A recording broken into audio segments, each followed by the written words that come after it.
Welcome to our first episode of Virtual Edge. Now we're really experiencing what it's like to be in prison, in solitary confinement.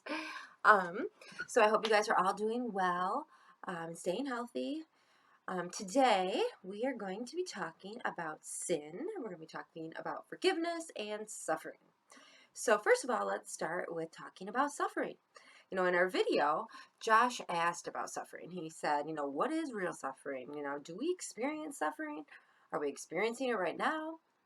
Is God causing our suffering? And why? Big question is why. Well, first of all, there are varying, degrees of suffering. I'm suffering, if I have a headache. I'm suffering if I didn't make the team. I'm suffering, if I lose somebody that I really love. Suffering is painful. It can be emotionally painful, physically painful, spiritually painful. And suffering, sometimes it goes away almost immediately. Sometimes it can last, an entire lifetime. So, what causes suffering, and what can we do about it if we are suffering? Well, Josh asked the question, does God cause our suffering? Did God cause coronavirus? Does God cause cancer? Does God cause an accident to happen? The answer is no. Big N-O. God does not cause suffering. It's very important to note God never causes sin. God never causes suffering. God never causes temptation. God allows it to happen.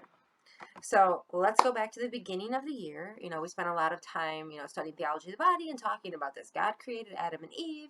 Everything was perfect and lovely and wonderful. And then, ba-boom, they had one rule and they broke it. God told them that if they went against his will, if they sinned, they would. We don't have chocolate or candy. So if they sinned, they would die. They would die. So God gave them the free will, to decide.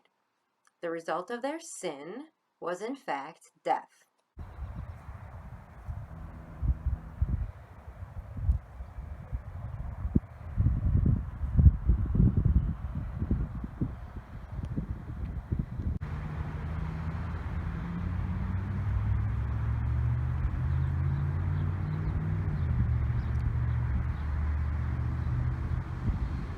Not just physical death, but also death in those four ways that we talked about throughout the year.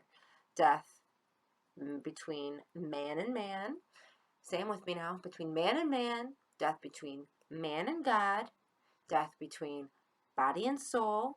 And death between man and nature. And this is important. This is why we suffer. This is why we suffer. This is why there's war, why there's disease, why there's pain, suffering, and ultimately death. Because of sin. Because of sin. Now, I'm not saying that, we have COVID-19, wreaking havoc all over the world because someone told a lie and they sinned and, this is our penalty. No, that's not what I'm saying. But we live in a world that is distorted. We live in a world that is out of order. We live in a world that is not as God intended it or created it. And this is the result of sin. And my simple sin, can cause another sin, another sin, another sin, and snowball into, big sin, really big sin. So while God doesn't cause our suffering in the same way that God doesn't tempt us or cause us to sin, he does allow us to be tempted, to suffer, to sin. Why? Why does he allow suffering?